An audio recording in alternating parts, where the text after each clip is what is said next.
열두 지파에게 가나안 땅을 분배하였지만 레위 지파는 하나님을 기업으로 삼았기에 땅을 유업으로 받지 않았습니다. 그럼에도 레위 지파 사람도 가나안 땅에 들어가 먹고 살아야 했습니다. 이에 오늘 말씀은 레위 사람에게 준 성읍과 도피성 규례를 기록합니다.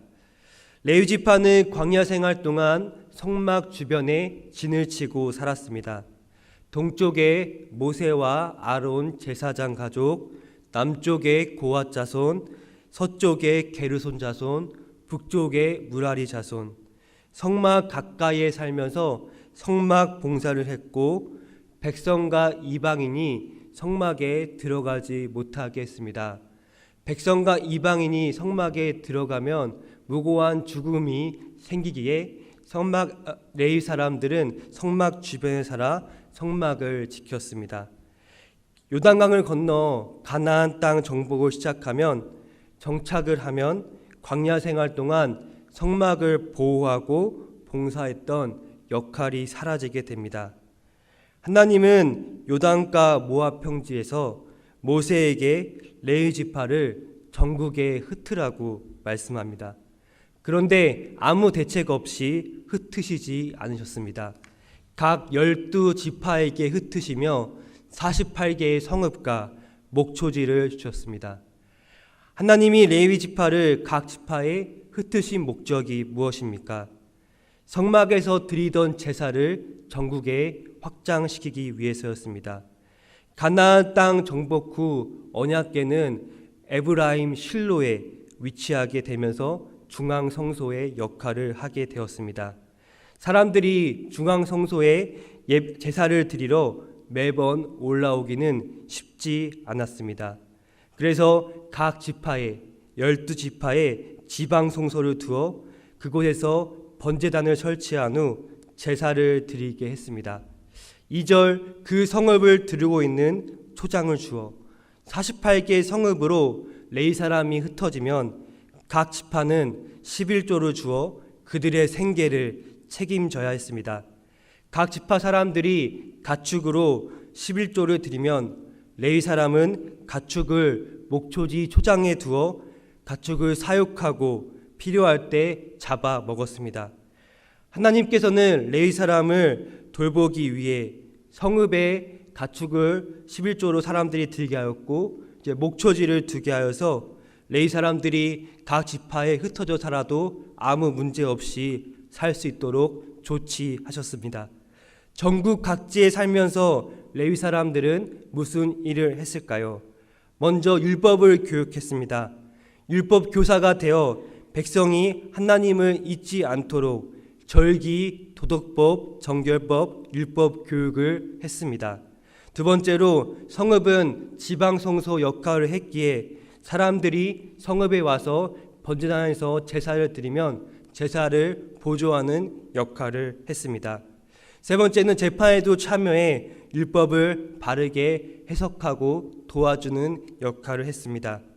레위 사람을 전국에 분사시켜 종교, 교육, 사법적 기반을 세우도록 했습니다. 4절에서 5절은 레위 사람이 받을 성읍과 목초지 크기를 말씀합니다. 목초지는 작은 목초지와 작은 목초지를 둘러싼 큰 목초지로 이루어졌습니다. 성읍을 중심으로 가로 세로 1000규빗, 1규빗이 50cm니까 500m 됩니다. 가로 세로 500m 되는 작은 목초지가 있었고 작은 목초지를 둘러싼 1000m, 2000규빗 큰 목초지가 있었습니다. 콤파스를 기준으로 원을 만든 것처럼 성읍을 기준으로 원 형태의 목초지가 있었고 그렇게 이해하시면 됩니다. 8절 레위 지파 성읍 분배는 기업을 많이 받은 지파에게는 많은 성읍을, 적게 받은 지파에게는 적게 성읍을 분배했습니다. 그래서 유다, 베냐민, 시몬 땅에 13성읍, 에브라임, 단, 므낫세 지파에 10성읍, 이사갈, 아셀, 납달리, 므낫세 동편에 13성읍, 르우벤, 갓, 스불론에 12성읍을 분배했습니다. 6절에서 15절은 도피성 제도를 기록합니다. 히브리어로 도피성은 미클라트입니다. 피난처, 보호자라는 뜻입니다. 고의 아닌 부지중 살인, 즉 과실치사로 지은 자에게는 도피성을 허락했습니다. 고대 사회에서는 사람을 죽였을 경우 이유를 막론하고 살인을 당한 가까운 친족이 보복을 할 수 있었습니다. 그런데 이게 자칫 잘못하면은 살해자를 보복하고 보복한 사람을 또 보복하고 연쇄적으로 보복이 일어날 수 있었습니다. 살인을 억제하기 위해 만든 법이 살인을 더 부추길 수 있는 악한 법이 될 수 있었습니다. 도피성은 이런 보복 간섭을 없애고 재판 전까지 실수로 살인한 자를 보호해 주었고 피해자 가족이 감정적 보복을 못하게 차단하는 역할을 했습니다. 12절 복수할 자는 히브리어로 미고엘이라 읽습니다. 룻기에서 보면 고엘은 구속자, 기업 물을 자로서 빚을 가장 가까운 친족이 대신 지불해주고 가난하여 판 땅을 되사주고 종된 친척을 속량하고 자유케 했습니다. 즉 고엘 제도는 친족이 해를 당하지 않도록 보호하고 회복하는 장치였습니다. 그런데 만일 자기 친족이 살해를 당하면 고엘은 그 피를 대신 갚아줘야 하는 책임이 있습니다. 살해자를 정당하게 처형하고 살인당한 가족의 명예를 회복해주는 고엘의 또 하나의 기능이 있습니다. 그래서 고엘은 기업을 물을 자, 구속자 역할뿐 아니라 피해 복수자로서 가족의 정의를 세우는 법적 책임자이기도 했습니다. 부지중 살인한 자, 피해 복수자의 보복을 피해 도피성을 도망갑니다. 도피성에 들어가면 피해 복수자는 아무 보복도 할 수 없습니다. 도피성을 사용할 수 있는 자는 이스라엘인과 자손과 백성과 타국인이었습니다.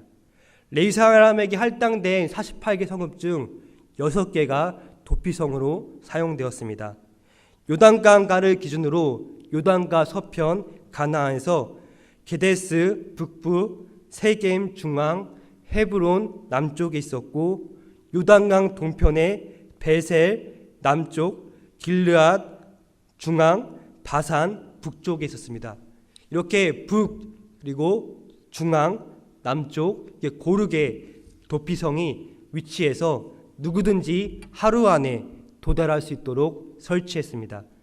부지중에 살인한 자는 하루길을 달려 근처에 가까운 도피성으로 피할 수 있게 하나님이 조치했습니다. 16절에서 21절은 고의적 살인 규정을 기록합니다. 도피성에 피할 수 없는 사람이 있었습니다. 고의적 살인자입니다.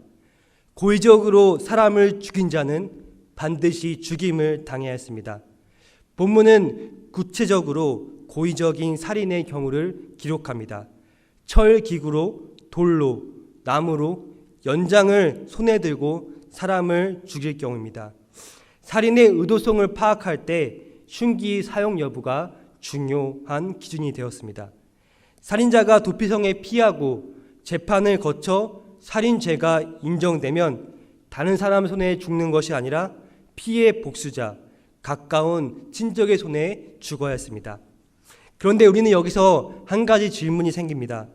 피해 복수자의 살인은 합당한가? 죄가 없는 건가? 창세기 9장 6절을 보면 피 흘림은 반드시 대가를 치러야 합니다. 고의적 살인은 공동체 전체를 부정하게 하는 겁니다. 죄를 방치하면 땅이 부정하게 되고 하나님 임재가 떠납니다.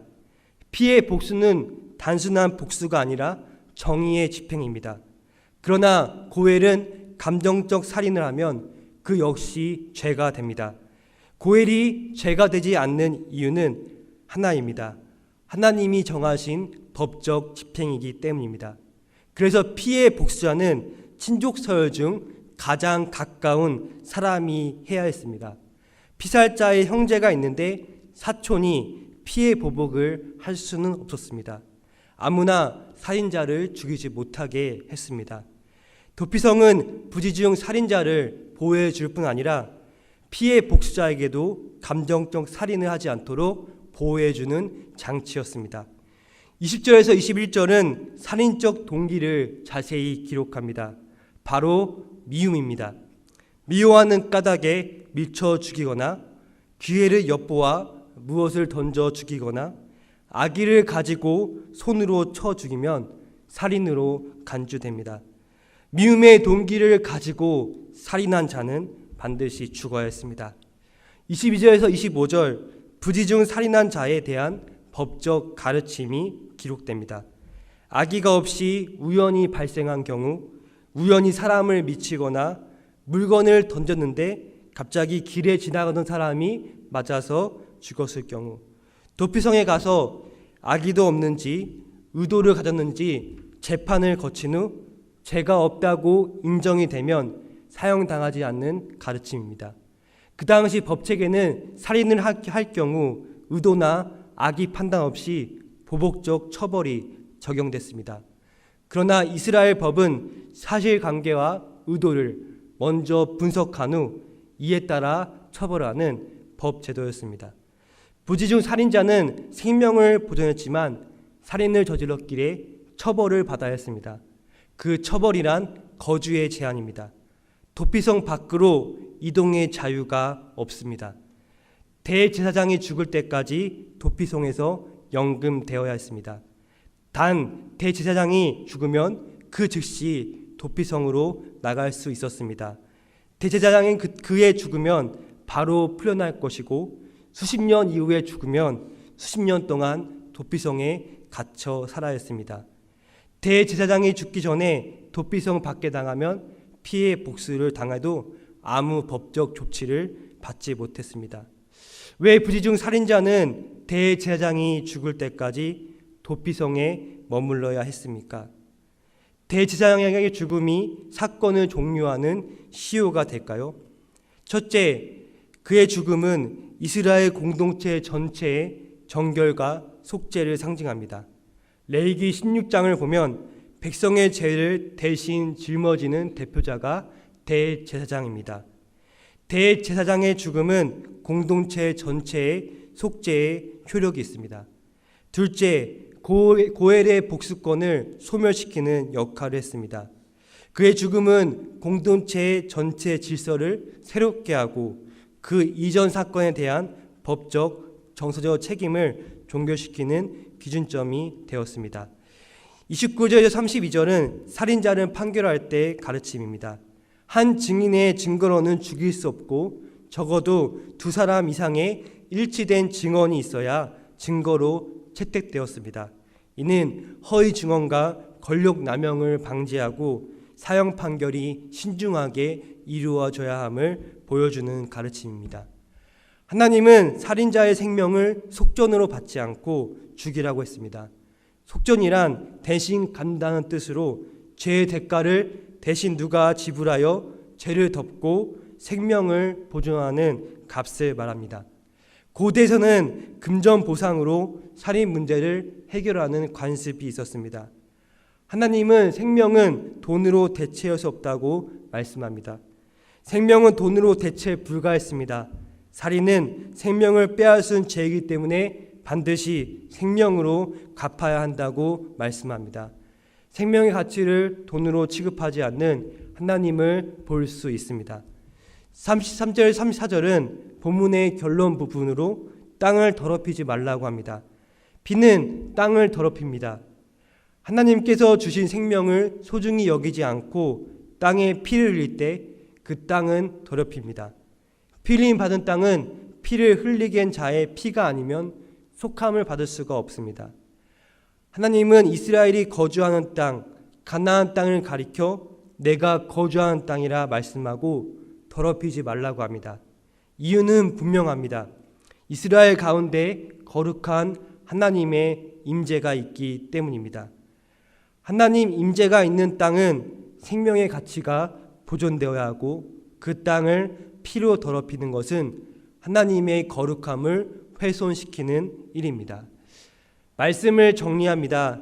오늘 본문은 레위 사람 규례와 도피성 규례를 말씀하며 생명을 소중히 여기고 살 길을 베풀어 주시는 하나님을 보게 됩니다. 비록 땅을 기업으로 받지 못했지만 하나님은 레위 사람을 소외시키지 않으시고 내버려 두지 않으시고 살 길을 조치했습니다. 마찬가지로 부지 중 살인한 자를 위해서도 피해 복수자에게 억울한 죽음을 당하지 않도록 감정적 살인을 막기 위해 도피성이라는 피할 길, 살 길을 조치했습니다. 생명을 소중히 여기시는 하나님은 오늘 말씀을 통해 피로 땅을 더럽히지 말라고 합니다. 우리 안에 미움, 보복, 안갚음이 사라져야 합니다. 우리 죄의 결과는 예수 그리스도의 핏값으로 속함을 받았습니다. 우리가 할 일은 하나님이 거하시는 거룩한 성령의 전으로 한 사람 한 사람 생명의 가치를 깨달아 소중히 여기고 존중해야 합니다. 보복이 아닌 용납으로, 방치가 아닌 보호로 말입니다. 바라고 소망하옵기는 오늘 하루 우리 삶을 책임져 주시는 하나님 조치를 믿으며 피해의 복수자로서 감정적인 삶을 살아가는 삶이 아닌 도피성이 되어 우리 주위의 사람을 보호해주고 방패처럼 그늘막이 되어주셔서 하나님 사랑을 실천하는 하루가 되시기를 주님의 이름으로 축원드립니다.